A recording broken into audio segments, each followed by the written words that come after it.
ऐसे कितने स्टूडेंट्स हैं जो ये गलती करते हैं कि पढ़ते तो बहुत हैं, हाँ कुछ ऐसे भी होते हैं जो बिल्कुल नहीं पढ़ते हैं, लेकिन हम बात कर रहे हैं उनकी जो पढ़ते तो बहुत हैं लेकिन लगता नहीं कि जितना वो पढ़ते हैं उतना पढ़ते हैं। क्या मतलब है इसका कि मान लो अगर कोई स्टूडेंट है, अगर वो 8 से 10 घंटे की पढ़ाई कर रहा है तो पढ़ाई करने के बाद में ये लगता नहीं है कि 8 से 10 घंटे उसने पढ़ा है।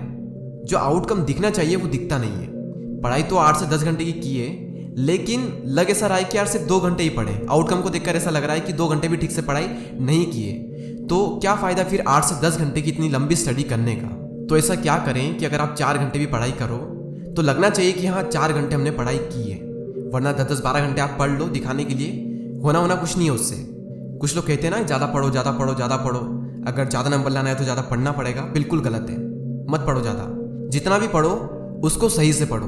अब सही से कैसे पढ़ें उसके बारे में हम आगे बात करेंगे, लेकिन उससे पहले यहाँ पर मैं एक अनाउंसमेंट करना चाहता हूँ कि हम एक लाइव सेशन करने वाले हैं on India's largest learning platform Unacademy पर, और ये पूरा सेशन डेडिकेटेड होगा आप सभी स्टूडेंट्स को।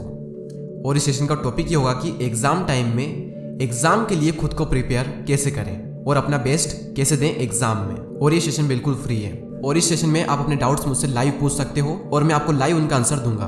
और किसी भी एजुकेशनल प्लेटफॉर्म पर ये मेरा पहला सेशन होने वाला है, तो मैं उम्मीद करूंगा कि आप में से ज़्यादा स्टूडेंट्स उस सेशन को अटेंड करें और अपने लिए ज़्यादा से ज़्यादा सीख कर जाएं। डिस्क्रिप्शन में आपको एक लिंक मिलेगी, उस पर जाकर आप सेशन को अनलॉक कर सकते हो।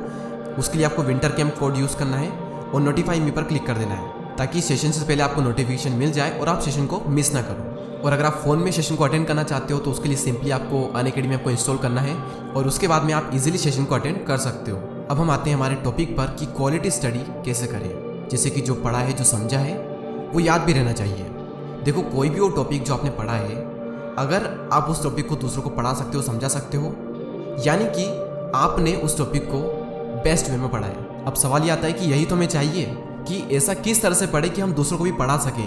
वो बेस्ट तरीका आखिर है क्या। देखो आप ये याद करो कि लास्ट टाइम आपने सबसे ज़्यादा क्वालिटी स्टडी कब की थी, और जब की थी तो क्यों की थी आपने, क्या रीज़न था उसका। कुछ ना कुछ चीज़ें तो होगी जो आपने ऑब्जर्व की होगी। मैं बताता हूँ कि क्या रीज़न हो सकते हैं। पहला रीज़न तो ये हो सकता है कि वो टॉपिक या फिर वो सब्जेक्ट आपके इंटरेस्ट एरिया में था। सेकंड ये हो सकता है कि उस वक्त आप एक सही एनवायरनमेंट में थे, यानी कि शांत माहौल में। तीसरा ये हो सकता है कि उस वक्त कोई इमरजेंसी थी, यानी कि हो सकता है कि आप किसी टेस्ट या फिर किसी एग्ज़ाम की प्रिपरेशन कर रहे हो और उस टाइम थोड़ी अर्जेंट फीलिंग होती है, इमरजेंसी वाली फीलिंग होती है, तो उस चक्कर में आपने थोड़ी इफेक्टिव स्टडी कर ली थी। एक ये रीज़न हो सकता है। या फिर फोर्थ रीज़न ये हो सकता है कि उस वक्त आपका मन लग रहा था पढ़ाई में, और आप में से मैक्सिमम का रीज़न शायद यही होगा। या फिर हम सेकंड वाले को भी इंक्लूड कर सकते हैं कि उस वक्त माहौल जो था वो बिल्कुल सही था पढ़ाई के लिए, यानी कि सबसे ज़्यादा इफेक्टिव स्टडी आपने तब की थी जब आपका मन लग रहा था। अब फिर से यहाँ पर एक सवाल आता है कि मन क्यों लग रहा था। आज हम थोड़ा डीप में चल रहे हैं, तो थोड़ा ध्यान से इस वीडियो को देखना। अब सवाल यहाँ पर यह आता है कि मन क्यों लगता है, कैसे लगता है, कब लगता है, और हम अपने मन को कैसे लगाएं। देखो इमरजेंसी में मन लगे या ना लगे, उस वक्त तो हमें मन लगाना ही पड़ता है, हम मन लगा लेते हैं, लेकिन हम उसकी बात नहीं कर रहे। हम बात कर रहे हैं नॉर्मल टाइम में हम मन कैसे लगाएं पढ़ाई में। देखो एक तो मन तब लगता है जब एनवायरनमेंट बिल्कुल सही हो, यानी मान लो अगर घर पर सब टीवी देख रहे हैं और आप भी उनके साथ में टीवी देख रहे हो, तो आपका मन क्यों करेगा पढ़ाई करने को, क्योंकि आपको तो मज़ा आ रहा है टीवी देखने में। और जब एक तरफ मज़ा आ रहा है एक तरफ दर्द है, तो माइंड तो डेफिनेटली मज़े को ही चूज़ करेगा। तो जिस वक्त आपको मज़ा आ रहा है किसी काम को करने में, तो उस वक्त तो आपको उस काम को छोड़ने का मन नहीं करेगा और पढ़ाई करने का मन तो बिल्कुल भी नहीं करेगा। और वहीं दूसरी ओर अगर आपने घर में किसी को पढ़ता हुआ देख लिया, तो कहीं ना कहीं आपके अंदर से ये फीलिंग आएगी कि यार मुझे भी पढ़ लेना चाहिए।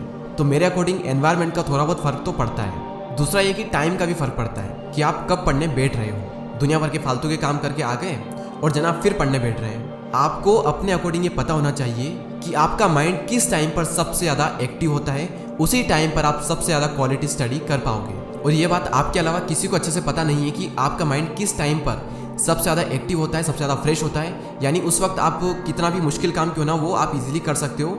ये बात सिर्फ आप ही को पता है। तो वही टाइम आपको सेलेक्ट करना है और उसी टाइम पर आपको पढ़ने बैठना है। तो ये था दूसरा रीज़न टाइम का। और तीसरा जिनका कभी कभी मन लगता है, क्योंकि कुछ तो ऐसे होंगे ना जिनका कभी मन ही नहीं लगता है, इसलिए हम बात कर रहे हैं उनकी जिनका कभी कभी मन लगता है। वो इसीलिए लगता है क्योंकि उनको उनके फ्यूचर की चिंता है। देखो वैसे तो चिंता चिता समान होती है, लेकिन अपने भविष्य के लिए की गई थोड़ी सी चिंता आपको आने वाली कई सारी चिंताओं से बचा सकती है। और जिनका कभी कभार मन लगता है वो उन्हीं का लगता है जो अपनी लाइफ से संतुष्ट नहीं है, वो नहीं रहना चाहते जैसे वो अभी हैं, उन्हें उनके हालातों से नफरत है। वो ये नहीं चाहते कि उन्हें बाद में पछताना पड़े या फिर ये कहना पड़े कि काश यार उस टाइम पर ऐसा कर लेता, काश वैसा कर लेता। वो नहीं चाहते कि इस काश की जरूरत उन्हें भविष्य में पड़े। ये जो वर्ड्स होते हैं ना, काश मैं ऐसा कर लेता, काश वैसा कर लेता, ये वर्ड्स होते हैं लूजर के। जो विनर्स होते हैं, जो चैंपियंस होते हैं, वो पहले ही सारे काम कर लेते हैं, वो पहले ही कर लेते हैं ताकि रिजल्ट चाहे कुछ भी हो, उन्हें बाद में ये ना कहना पड़े कि काश मैं ऐसा कर लेता, काश वैसा कर लेता। क्यों? क्योंकि सब कुछ ऑलरेडी कर लिया है, भले रिजल्ट कुछ भी हो। लेकिन हम ये नहीं कह सकते काश ऐसा कर दिया, वैसा कर दिया, क्योंकि सब कुछ हमने ऑलरेडी कर लिया है। उसके बाद में रिजल्ट चाहे कुछ भी हो, ये ना कहना पड़े कि काश मैं ऐसा कर लेता। अंदर ही अंदर ये रिग्रेट नहीं होना चाहिए बाद में कि यार मज़ा नहीं आ रहा लाइफ में, कुछ ना कुछ मिसिंग है, काश पहले थोड़ी मेहनत कर लेता तो आज कुछ और ही होता। और इसी चीज़ को जो लोग पहले से समझ लेते हैं उन्हीं का मन लगता है। बस यही सीक्रेट है और कोई सीक्रेट नहीं है। तो मैं आपको सिंपली बता देता हूँ कि इस वीडियो में हमने क्या बात की है। सबसे पहले हमने बात की थी कि ज़्यादा पढ़ना ज़रूरी नहीं है, जितना भी पढ़ रहे हो वो सही से पढ़ो, यानी क्वालिटी स्टडी करो। फिर सवाल ये आता है कि क्वालिटी स्टडी कैसे करें। देखो, क्वालिटी स्टडी तब होती है जब आपका मन लग रहा होता है पढ़ाई में, ठीक है।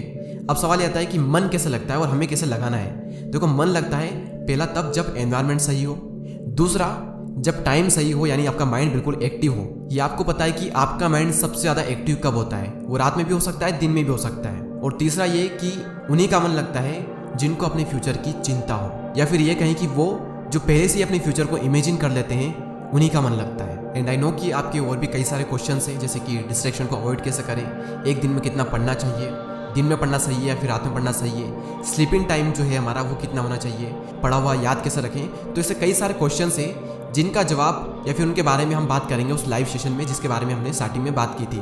तो लाइव सेशन को ज्वाइन ज़रूर करें। और लाइव सेशन जो है वो 29 दिसंबर को शाम को 7 बजे होगा। और अनअकैडमी आपको डाउनलोड कर लें ताकि आप उस सेशन को अटेंड कर पाओ। और मैं उम्मीद करूँगा कि आप में से ज़्यादा स्टूडेंट्स उस सेशन को अटेंड करें। बाकी इस सेशन को लेकर जो भी अपडेट्स होंगे वो सारे अपडेट्स आपको कम्युनिटी टैब में मिल जाएंगे। तो मिलते हैं गाइस जल्दी नेक्स्ट वीडियो में। तब तक के लिए जय हिंद, जय भारत।